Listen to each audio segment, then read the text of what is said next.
다 함께 묵도하심으로 우리 하나님께 경건한 예배를 드립시다. 온 땅이여 여호와께 즐거운 찬송을 부를지어다. 기쁨으로 여호와를 섬기며 노래하면서 그의 앞에 나아갈지어다. 여호와가 우리 하나님이신 줄 너희는 알지어다. 그는 우리를 지으시니요 우리는 그의 것이니 그의 백성이요 그의 기르시는 양이로다. 감사함으로 그의 문에 들어가며 찬송함으로 그의 궁정에 들어가서 그에게 감사하며 그의 이름을 송축할지어다. 여호와는 선하시니 그의 인자하심이 영원하고 그의 성실하심이 대대에 이르리로다. 아멘. 존귀하신 아버지 하나님, 구원하신 주의 자녀들이 부르심에 순종하여 하나님께 나와 예배합니다. 예배를 받으시고 성령 하나님 충만한 은혜를 내려 주옵소서. 예수 그리스도의 이름으로 기원하옵나이다. 아멘. 다 함께 일어나셔서 만복의 근원 되신 하나님을 찬송합시다.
하늘 아버지의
다 함께 사도신경으로 신앙 고백 드리겠습니다. 나는 전능하신 아버지 하나님 천지의 창조주를 믿습니다. 나는 그의 유일하신 아들 우리 주 예수 그리스도를 믿습니다. 그는 성령으로 잉태되어 동정녀 마리아에게서 나시고 본디오 빌라도에게 고난을 받아 십자가에 못 박혀 죽으시고 장사된 지 사흘 만에 죽은 자 가운데서 다시 살아나셨으며 하늘에 오르시어 전능하신 아버지 하나님 우편에 앉아 계시다가 거기로부터 살아있는 자와 죽은 자를 심판하러 오십니다. 나는 성령을 믿으며 거룩한 공교회와 성도의 교제와 죄를 용서받는 것과 몸의 부활과 영생을 믿습니다. 아멘. 예배를 위해서 박경인 장로님 기도하겠습니다.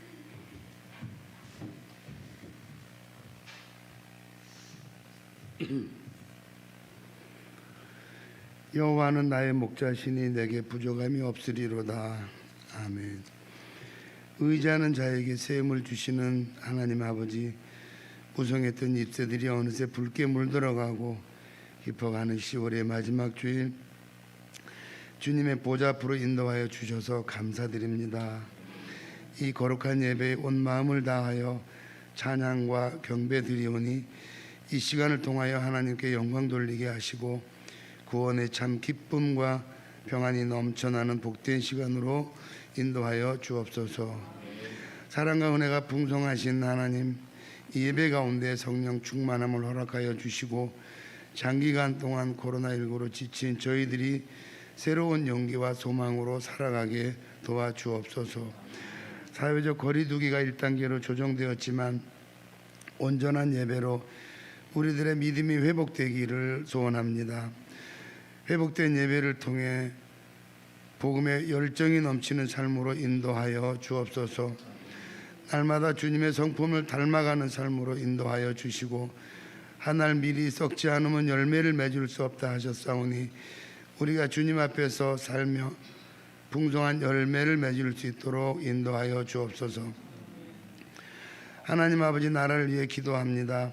나라의 위정자들이 하나님께서 주신 사명을 잘 감당하게 하시고 나라와 민족을 위해 일을 할 수 있도록 인도하여 주옵소서.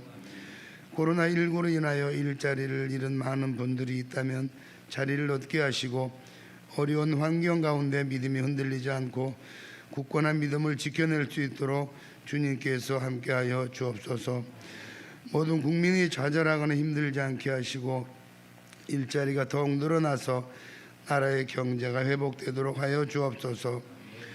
여러 사정으로 인하여 예배에 참석하지 못한 성도님들 있는 곳에서 머리 숙여 예배하게 하시고 보이지 않는 곳에서 봉사하는 성도님들 주님께서 기억하시고 은혜로 갚아 주옵소서. 주일학교 학생들을 위하여 기도합니다. 어릴 적부터 진리로 무장하게 하시고 세상의 유혹에 흔들리지 않도록 성경에 기록된 진리를 사랑하게 하셔서 영적 군사들이 모두 되게 하여 주옵소서.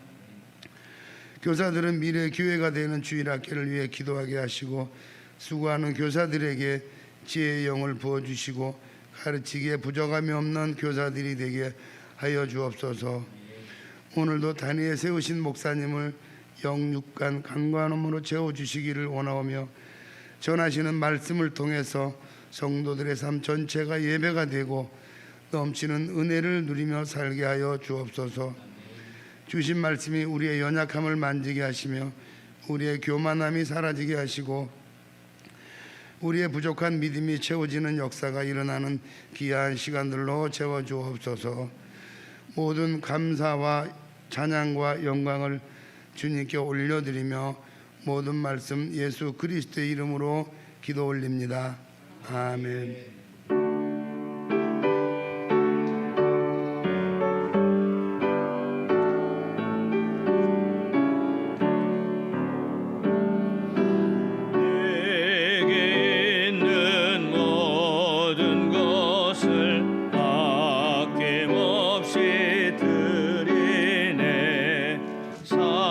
사랑하고 의지하며 주만 따라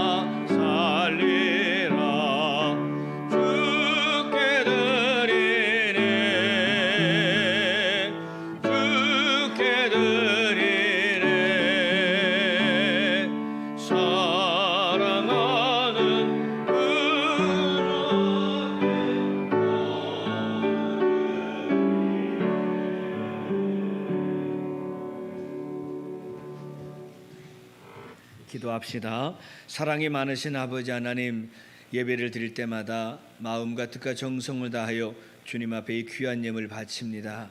이 예물 받으시고 축사하셔서 오병이어의 복이 드리니의 가정과 직장 일터 가운데 차고 넘치게 하여 주옵소서. 예수님의 이름으로 축복하며 기도하옵나이다. 아멘.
오늘 우리에게 주신 하나님 말씀은 누가복음 1장 5절로부터 13절까지의 말씀입니다. 신약성경 86면 누가복음 1장 5절에서 13절 말씀.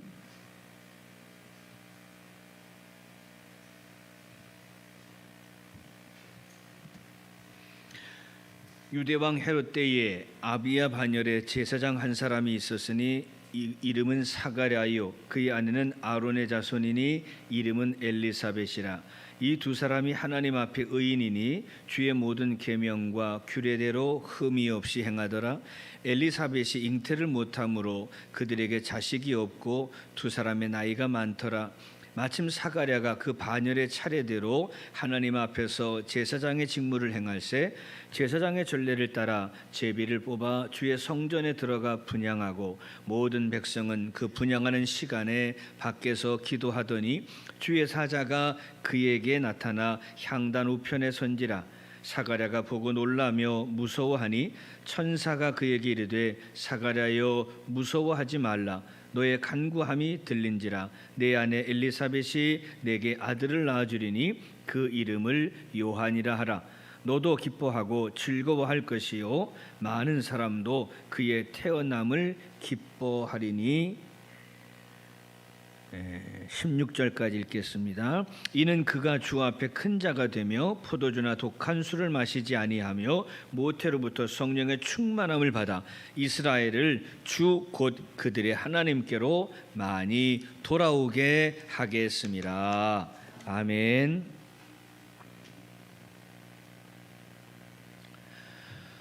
화니 크로스비라고 하는 여성이 있습니다. 이 여성은 시각 장애인입니다. 그만 어렸을 때 의사의 실수로 눈이 멀어버렸습니다. 다른 사람 같았으면 하나님을 향한 원망 그리고 의사에 대한 분노의 감정 속에 자기의 인생을 평생 저주하면서 살았을 것인데 이 여인은 아무도 탓하지 않고 오히려 감사와 찬양의 삶을 살았습니다. 그녀는 평생 동안 9천여 편의 아름다운 찬송시를 썼고 그의 가사가 우리에게 위대한 찬송으로 남아 있습니다. 예수로 나의 구주 삼고 이 찬양 예수께로 가면 나는 기뻐요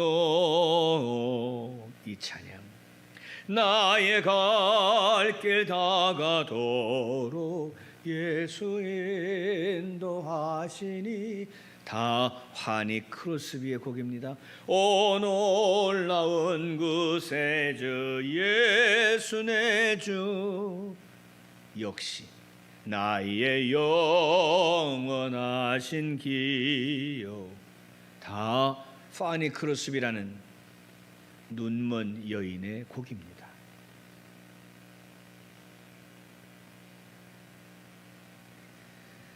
많은 사람들이 이 여인에게 묻습니다. 맹인이 된 것이 슬프지 않습니까? 이 여인이 이렇게 말합니다. 저는요 다시 태어나도 맹인이 되어도 좋습니다. 왜 그렇습니까?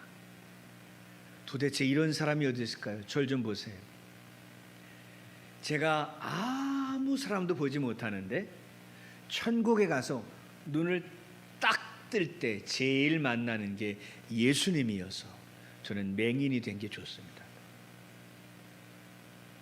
우리의 신앙과 차원이 비슷해요? 달라요? 많이 다르죠? 요만한 일만 있으면 삐지고 말 한마디에 섭섭해서 얼굴을 붉히고 시험은 이기라고 주시는 것이라 평생 가르쳤는데 시험이란 시험은 다 걸려 넘어지고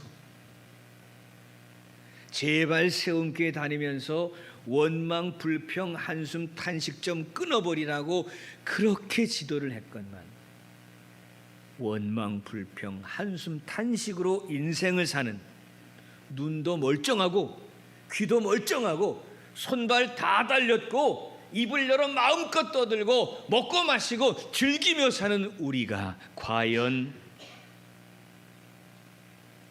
이 여인과 우리의 믿음이 비슷하다거나 말할 수 있겠습니까? 여러분, 믿음은 이 여인의 모습입니다.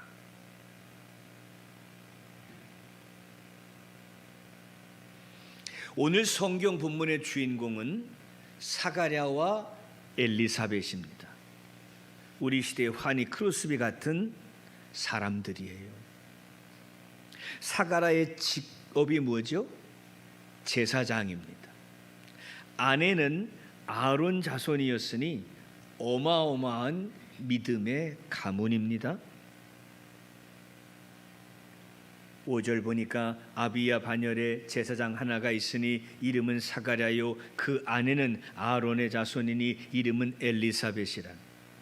그 당시 제사장 집안, 특히 엘리사벳의 경우는 아론의 자손인데 이건 최고의 엘리트, 최고의 엘리트입니다.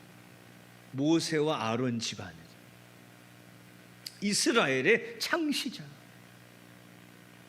그 집안 사람. 자, 그런데 이 완벽한 부부에게 한 가지 흠이 있었습니다. 뭡니까? 자식이 없었습니다. 우리가 기억할 게 있는데 당시에 2000년 전 신학 사상으로는 자녀가 없다는 것은 하나님께 저주받은 겁니다. 당시의 신학 사상으로는 죄의 형벌로 자식을 못 낳는다고 사람들은 여겼습니다. 그러면 보세요. 사람들이 얼마나 수군거렸을까요? 아이고, 하나님과 제일 가깝다는 사람이, 좋은 집안, 어마어마한 집안 사람이 저주를 받아 애를 못 낳네. 지금부터 한 20-30년만 해도 지금도 그럴지 몰라. 목사님을 청빙하는데 자식이 없으면 교회가 안 받아요. 목사가 자식도 못 낳는데 무슨 교회 와서 설교를 해. 요즘도 그런데 2000년 전에 자식이 없는 사가랴 제사장의 가문 가정, 사람들이 얼마나 멸시했겠습니까? 그런데 이 부부는 사람의 시선을 의식하지 않고 원망 불평하기보다 하나님을 향한 믿음을 보여드렸습니다. 고난 중에서도 가장 큰 어려움 속에서도 변치 않고 그 자리를 지켰습니다. 오늘 그가 어떻게 복을 받았는가, 그 과정이 성경에 기록되어 있습니다. 중간 생략하고 결론이 무엇입니까? 하나님께서 그 기도를 받으시고 아들을 주셨습니다. 아들의 이름이 뭔가요? 세례 요한입니다. 이걸 모르신 분은 또 얘기합니다. 크게 회개하시기 바랍니다.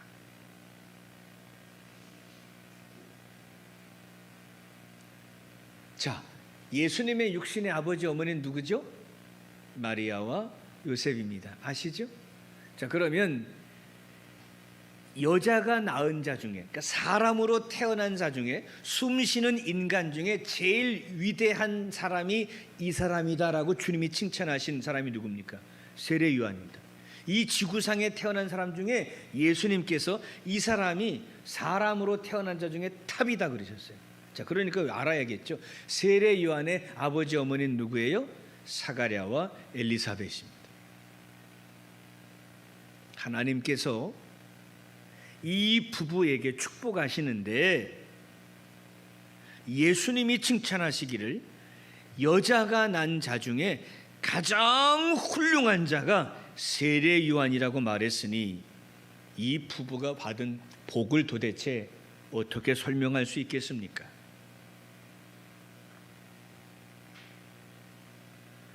우리 인생 가운데 누구나 다 고난이 있습니다. 고난이 없는 사람은 아무도 없죠. 고난의 경중에는 차이가 있지만 신기한 것은 사람들은 누구나 자신이 제일 힘든 고난을 겪는다고 착각합니다. 아유, 내가 살만하지, 저 사람에 비하면. 에이, 저희들에 비하면 나는 살만하지, 이렇게 살질 않고 나는 왜 이 큰 고통을, 남도 겪지 않는 고난을, 왜 남은 알지도 못하는 고난을 나만 당하는가? 이렇게 말하기 쉽다는 겁니다. 그래서 이렇게 인생의 고난 가운데 자기만 어려운 인생을 산다고 믿으면 세 가지가 옵니다. 그 사람에게. 첫 번째, 신앙을 잃어버립니다. 에이, 내가 당하는 고난 아무것도 아니야. 아유, 우리 저 누구누구 인생 사는 거 보니까 나는 아무것도 아니야. 난 저 사람이 행복한 사람이야. 이러면 신앙을 안 잃어버려요. 그런데 어때요? 나만 외롭고, 나만 멸시당하고, 나만 고통스럽고, 나만 저주받고, 이제 이래버리면 믿음이 다 도망가 버려요. 우리 교회에도 암과 싸워 이기는 성도들도 계시고 지금 암과 투병하는 성도들도 있어요. 어떤 분은 암을 만났을 때에 하나님께서 이기게 하실 줄로 믿습니다. 아주 심각한 암도 많이 있지만 제 암은 이거 아무것도 아니래요. 이런 분들이 있어요. 야, 참 제가 존경스러워요. 존경합니다. 나보다 믿음이 좋으니까. 그런데요, 수술만 하면 뚝 떼고 나을 것인데도 왜 나만 이 큰 고난을 당하는 거냐고, 왜 나만 이렇게 힘들게 예수 믿는 나한테 왜 이렇게 저주가 왔냐. 이런 사람들은요, 얼굴색도 바뀌고 목사 오는 거 거절하고 기도 받는 거 포기하고 신앙 포기, 예배 포기, 나가 떨어져. 신앙을 잃어버리고 좌절감에 사로잡히고 우울증에 빠져버리는 이 고난의 대처, 오늘 우리는 과연 어떻게 대처하고 있을까요? 저와 여러분은 믿는 자입니다. 고난이 있으나 쓰러지면 안 됩니다. 고난은 이기라고 주시는 것입니다. 신앙인과 비신앙인과의 차이점은 고난이 오는가 안 오는가가 아니에요. 예수 믿으면 고난이 없나요? 아니죠. 예수 믿으면 더 큰 고난도 옵니다. 중요한 것은 신앙인은 고난이 왔을 때에 찬송으로 이기는 것이고, 비신앙인은 원망, 불평, 한숨, 탄식, 자기 연민, 고독, 외로움 속에 죽어가는 거죠. 오늘 본문에 나온 사가랴와 엘리사벳, 2000년 전 제사장의 집안, 자식이 없다고 멸시를 당하고 저 집안은 예수 믿는 그 제사장의 가문이지만 저주받았다고 조롱을 받는 그 상황에서도 사가랴와 엘리사벳은 축복을 받았어요. 어떻게 했기에 축복을 받았을까? 오늘 말씀을 잘 들으시기 바랍니다. 첫 번째, 사가랴와 엘리사벳은 말씀을 더 잘 지키는 의인이 되었습니다. 6절 보실까요? 6절 말씀 보시면 사가랴와 엘리사벳이 하나님 앞에서 뭐라고 그래요? 의인이었다 그래요. 여러분, 착각을 하시는 분이 아직도 계세요. 예수 믿는데 의인하니까, 예를 들면 어느 아줌마가 장 보고 나오는데 그 핸드백을 가지고 어떤 도둑놈이 확 핸드백을 훔쳐가니까 달려가서 핸드백을 딱 찾고 그 놈을 딱 제압한 사람, 이 사람을 예수 믿는 사람은 의인에 대한 개념이 바뀌셔야 돼요. 예수 믿는 우리는 의인이 누구냐 따라하겠습니다. 의인은 말씀을 지키는 자다.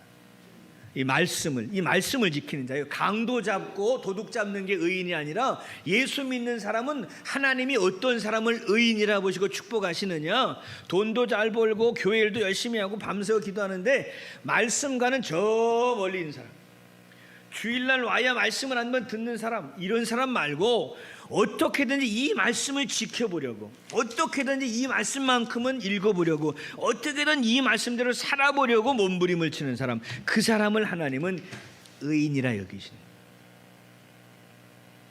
이 축복의 얘기하고 있는 거예요. 나는 맨날 11조를 30년 했는데 때마다 일마다 제일 먼저 봉헌했는데 어떤 때마다 왜 나는 이렇게 바치고 사는데 왜 나는 복을 못 받을까? 물질. 여러분, 성경대로 가세요. 여러분은 의무 생활은 했으나 말씀 생활을 안 하면,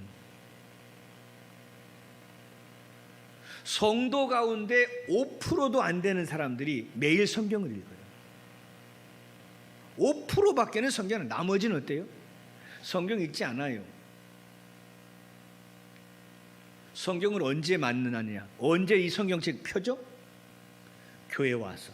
요즘은 또 핸드폰이 다 있네. 스마트폰에 성경 찬송이 있으니까 성경책을 펼 일도 없어. 스마트폰에 성경에 들어간 이유는 뭐예요? 아무데나 편하게 성경 보라고 스마트폰에 성경을 넣어줬더니 더 안 읽어 이제. 하나님은 헌금을 많이 하고 이 성전에는 날밤새며 충성하는 사람을 찾는 것이 아니라 하나님의 말씀을 가까이 하고 그 말씀을 지키려고 애를 쓰는 사람을 축복하시는 거예요. 여러분의 태도를 바꾸세요. 아주 유치하지만 유치한 대로 예수를 믿으세요. 항상 연초에 부탁드리잖아요. 성경 읽기표를 놔두잖아요. 1년에 한 번씩만 성경 읽으세요. 한 번 읽었을 때 받은 축복, 그 다음에 한 번 더 읽고 받는 축복 경험해 보세요. 체험해 보세요. 이상하죠? 100만 원을 바치는 건 되는데 성경 한 번 읽는 건 죽어도 안 되죠. 그게 바로 축복을 받는 게 그렇게 어렵다는 거예요. 오늘이라도 말씀 앞에 결단하는 성도가 나오기를 바랍니다. 여러분, 말씀을 사모하고 그 말씀을 지키기 위하여 애쓰는 의인이 될 때 그런 삶을 살았던 사가랴와 엘리사벳에게 하나님은 축복해 주셨습니다. 아마 이럴 거예요. 자식들이 사업은 실패하고 몸은 병들었는데 성경만 읽고 있으면 자식들이 와서 그럴 거예요. 아이고, 아버지가 믿는 하나님은 뭐 그래요.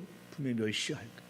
그래도 눈은 부릅뜨고 성경 말씀 앞에서 자신의 삶을 비추어 그 말씀을 지키려고 애쓸 때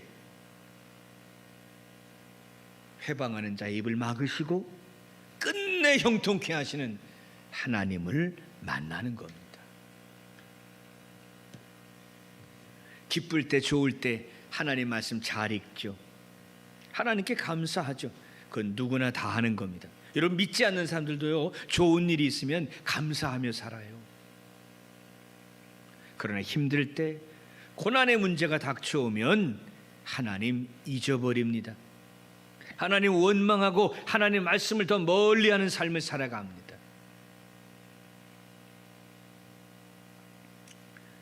여러분, 정말 복 받는 비결을 가르쳐 드릴게요.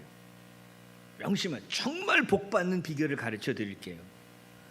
고난이 왔을 때 원망 불평하지 말고 원망 불평하고 싶은 그 감정을 의지적으로 누르고 오히려 그때 더 하나님께 가까이 하시고 예배 생활에 헌신하시고 하나님의 말씀을 붙들고 살려고 안간힘을 쓰십시오. 그게 축복의 비결입니다. 그런데 어때요? 시험 들면, 병 들면, 고난이 오면 어떻습니까? 교회 안 오잖아요. 시험이 오면 더 예배를 드리면 이기는데, 복 받는데, 시험이 오면 나만 시험 당한다고, 나만 멸시당한다고, 나만 저주받았다고 교회를 떠나잖아요. 예배 포기하잖아요. 말씀 아예 덮어버리잖아요. 기도 포기, 찬송 포기.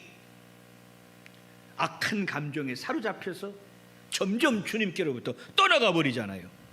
복 받을 수 있어요, 없어요? 없다는 겁니다.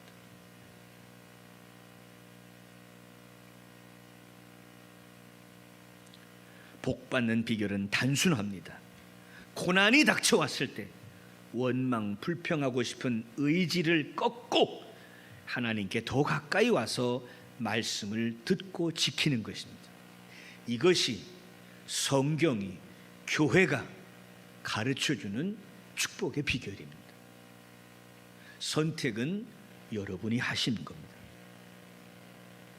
두 번째입니다. 이 사가랴와 엘리사벳은 어떻게 이 귀한 세례 요한을 하나님으로부터 받을 수 있었을까? 13절 보니까 천사가 이렇게 말합니다. 천사가 사가랴에게 와서 너의 간구함이 하늘에 들렸다라고 말씀합니다. 이 부부는 자식을 달라고 눈물로 기도하는 세월을 보냈을 겁니다. 얼마나 오랫동안 기도했는지 상상해 보십시오. 20대, 30대, 40대, 50대 그들의 청춘이 다가도록 자식 달라고 하나님께 기도했습니다. 인생은 고난이라는 줄을 밟고 가는 것입니다. 이 고난의 줄을 밟고 걸어갈 때 기도하면 고난의 줄이 기도줄로 바뀌고 그 기도줄 위에 선 자를 하나님이 축복하십니다. 설교를 들을 땐 그럴싸한데 저 말이 참 맞는 말인데 왜 그게 그렇게 안 될까? 뒤로 미루지 마시고 오늘 당장 고난이라는 줄을 밟고 헉헉거리고 있다면 빨리 기도줄을 꽉 붙잡고 사가랴와 엘리사벳처럼 구하여서 하나님의 은혜, 그 축복을 쟁취할 수 있기를 바랍니다. 세 번째가 무엇입니까? 사가랴와 엘리사벳은 함께 기도했습니다. 여러분, 부부가 함께 기도하면 하나님께서 승리하게 하십니다. 사가랴와 엘리사벳이 고난을 이겨낼 수 있었던 힘은 혼자가 아니었기 때문입니다. 사가랴가 아내에게 당신이 문제가 있으니까 애를 못 낳지, 엘리사벳은 얘 끼워보셔, 제사장인 당신이 문제가 있으니까 애를 못 낳지. 만약에 부부가 맨날 이 짓을 해보세요, 하나님의 축복은 올 수 없어요. 교회 못 가게 하는 아내, 기도 못하게 하는 남편, 축복을 회방하는 걸림돌이 됩니다. 그렇다고 아내를 쫓아내고 남편을 발로 찰 수 있나요? 어떻게 해야 합니까? 함께 교회 가고 함께 기도할 수 있도록 하나님 앞에 부르짖어야 합니다. 참 신기한 게요, 오랫동안 목회해 보니까 이런 경우가 있어요. 어떤 집은 남편은 참 믿음이 좋은데 아내가 믿음이 없고 원망 불평선수야. 어떤 집안은요, 아내는 참 믿음이 좋고 눈물로 기도하고 하나님께 호소하며 사는데 남편이 아직도 세상과 사람과 돈을 좋아해서 신앙의 동역자가 되지를 못해. 목회자의 입장에서 보면 둘이 하나 되어 믿음의 연합이 되면 하나님이 축복하실 것 같은데 여전히 아내는 남편 탓, 남편은 아내 탓. 결국 분명히 교회는 다니는데, 분명히 직분은 받았는데, 분명히 안타까운 걸 보게 돼요. 오늘 여러분께 기도 제목을 드리는 거예요. 사가랴와 엘리사벳은 원망 불평을 어느 누구도 하지 않고 한 목소리로 기도했더니 세례요한의 축복을 받더라. 여기 계신 분 가운데에 아내가 믿음이 없는 분이 계시면 주님, 내 아내에게 믿음의 복을 주십시오. 반드시 기도하시고, 또 남편이 믿음이 없어서 축복의 문이 안 열리는 걸 알면 네가 그 모양이니까 복을 못 받지, 이제 이러면 싸우기만 하니까 남편을 향해서 사랑과 은혜를 나누시고 항상 기도할 때마다 주님, 내 남편에게 산을 넘길 만한 믿음을 부어 주셔서 나와 내 남편이 무릎 꿇어 함께 기도하는 가정 되게 하옵소서. 하나님 앞에 기도하셔야 해요. 사가랴와 엘리사벳은 고난 앞에서, 멸시 앞에서, 저주 앞에서 함께 기도하였더니 하나님이 그 가정에 축복의 자손을 주셨다. 오늘 말씀을 드렸으니 은혜를 나누시기 바랍니다.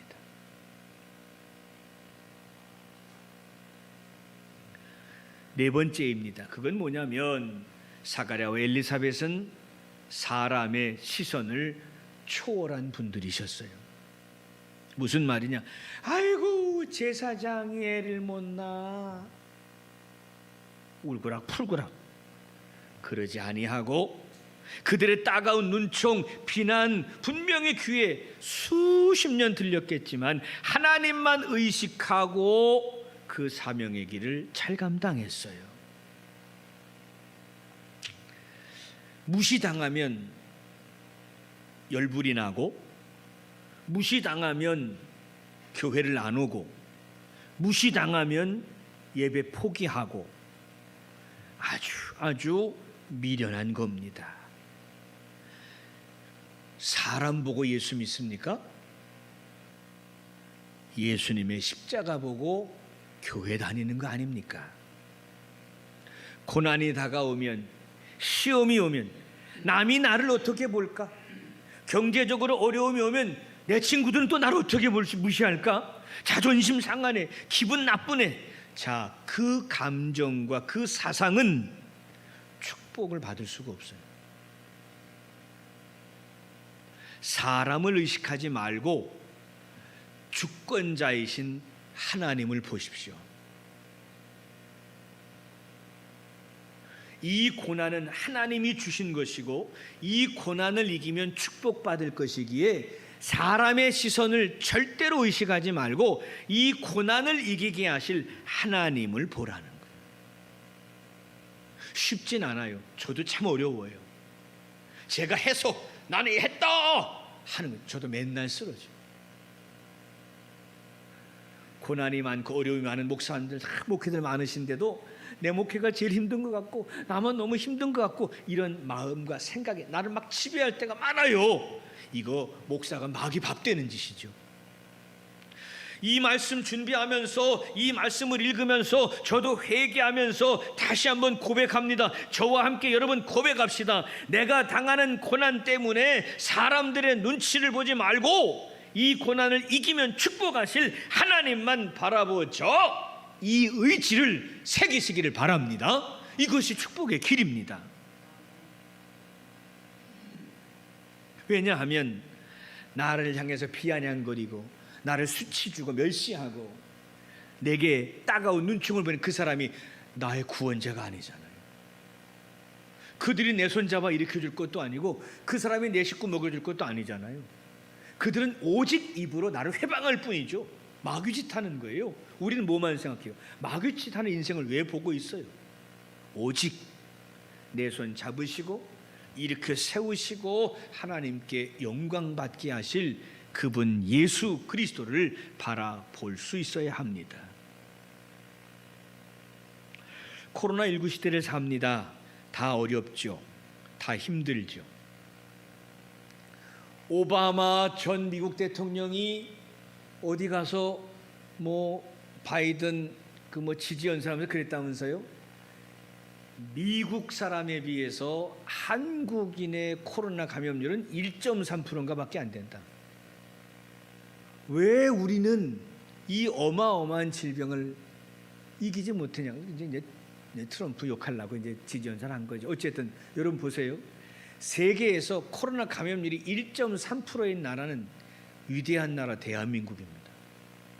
그런데 왜 내가 이 나라에 태어나서 이따위로, 이 얼마나 미련한 겁니까? 세상에 이런 나라 어디 또 있다.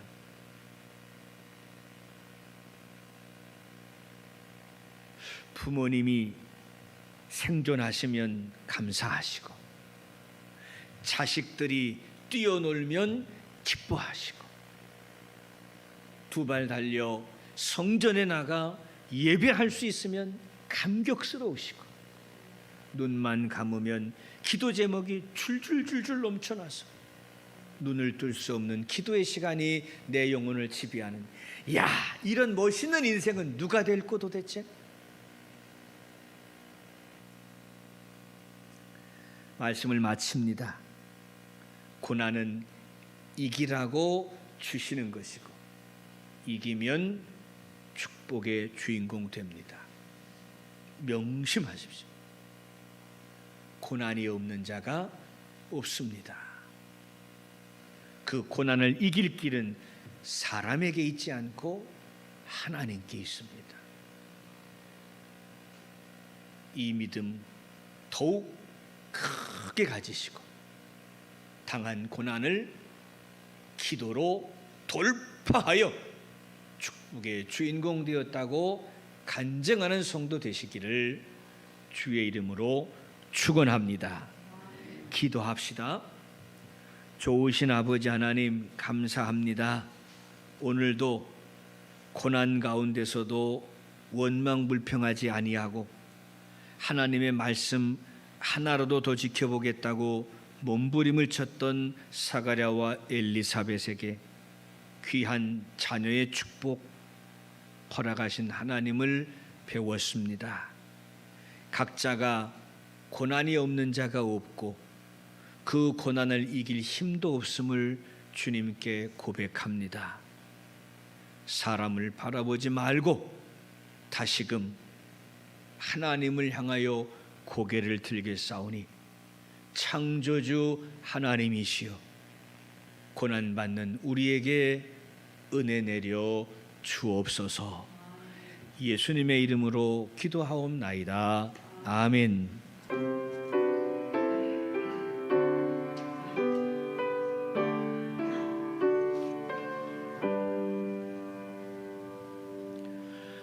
교회 소식 전하겠습니다. 오늘 예배 후에 재직회가 있습니다. 10월까지의 지난주까지의 재정 보고와 몇 가지 교회의 미래를 위한 의논이 있으니까요.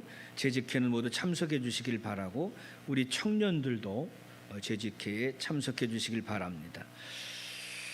전화와 신방으로 목자들께서는 목원들이 예배 생활 잘할 수 있도록 적극적으로 지도해 주시기 바랍니다.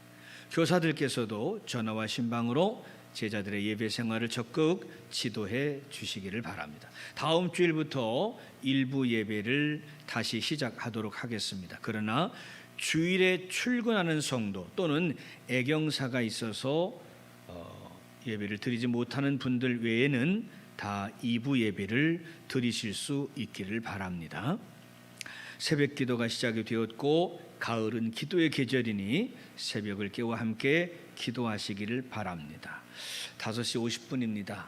예전엔 새벽 기도 4시에도 하고 4시 반에도 했는데 습관과 생활의 태도만 바꾸시면 하나님께서 큰 은혜와 영적인 체험을 주십니다. 새벽을 새벽에 이른 아침을 깨우는 성도들이 되시기를 바랍니다.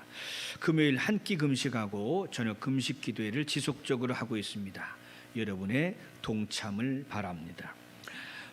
올해 고3이 한 명 있습니다. 유빈이가 이제 고3이어서 시험을 앞두고 있는데 저는 제가 목사이기 때문에 금요 기도 금식하면서 뭘 비느냐, 한 명밖에 없는 고3을 위해서 한 끼 금식하며 기도하기로 작정을 했었습니다.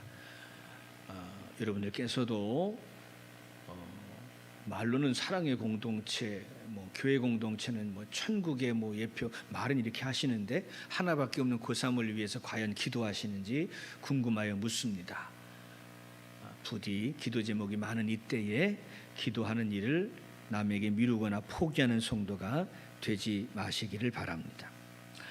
우여곡절 끝에 이 하메노의 정기노회가 내일 모레 화요일에 행신 임마누엘교회에서 열리게 되었습니다. 코로나19 시대여서 1단계로 내려가지 않으면 이 노회조차도 드리기가 쉽지 않았었는데 1단계로 이제 거리 유지가 바뀌어지면서 행신 임마누엘교회에 그 교회의 3군데 나누어서 이 노회를 진행하도록 하게 되었습니다. 저하고 박 장로님 참석할 테니까요.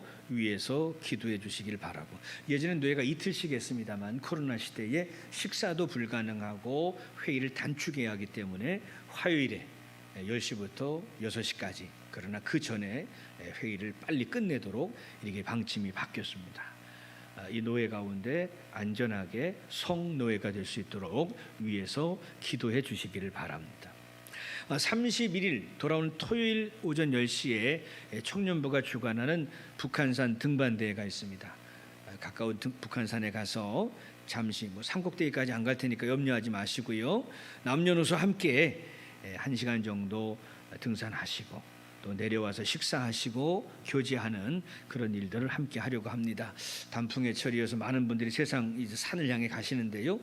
우리 청년부가 주관해서 거리를 두고 산행하는 것 정말 몇 년 만에 처음 있는 일입니다. 시간을 내셔서 함께 해주시면 고맙겠습니다. 이어서 계속해서 교회를 위해 사업하고 있습니다. 매년 드렸던 것처럼 이제 젓갈이 도착을 했고 아마 이거 가지고 김장도 준비하시게 될 것 같은데요. 새우젓, 멸치액젓, 오징어젓, 명란젓 다 예년이랑 똑같네요. 준비 미리 다 해놨습니다. 꼭 외부의 것보다 교회의 것 사용해 주시길 바라고 궁금한 게 있으면 이여성교 회장에게 연락해 주시면 고맙겠습니다. 예배 마치고 이 자리에서 즉시 재직회를 간단하게 빨리 진행을 하겠습니다. 그러니까 가급적이면 자리를 뜨지 마시고 재직회에 함께해 주시면 고맙겠습니다. 모두 다 일어나셔서 결단 찬송입니다. 제가 계속 이 찬송을 은혜 받고 부르고 있는데요. 매주 이 찬양을 부르게 되니까 안 바뀐다고 염려하지 마시고 이 찬양의 가사에 은혜 받으시기 바랍니다. 383장입니다.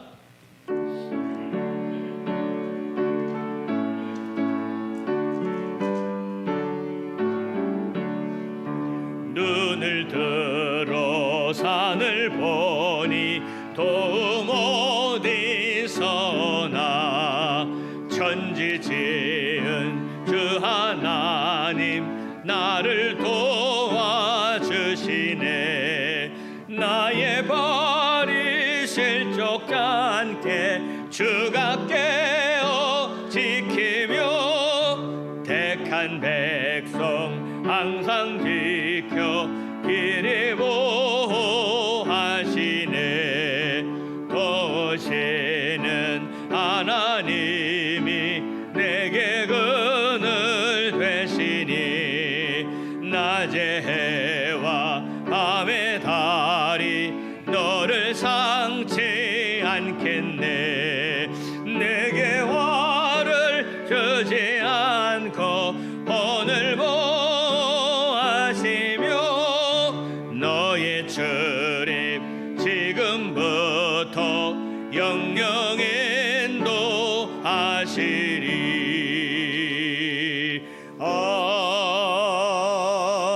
아멘. 지금은 우리 주 예수 그리스도의 은혜와 아버지 하나님의 놀라우신 사랑과 성령의 교통 역사하심이 고난을 대하여 고난을 당할 때마다 오히려 무릎 꿇어 기도함으로 사가랴와 엘리사벳이 받은 축복을 나도 받기 원하는 성도들 머리 위에, 그리고 우리가 사랑하는 이 나라 대한민국 위에 이제로부터 영원까지 함께 하시기를 간절히 축원하옵나이다. 아멘.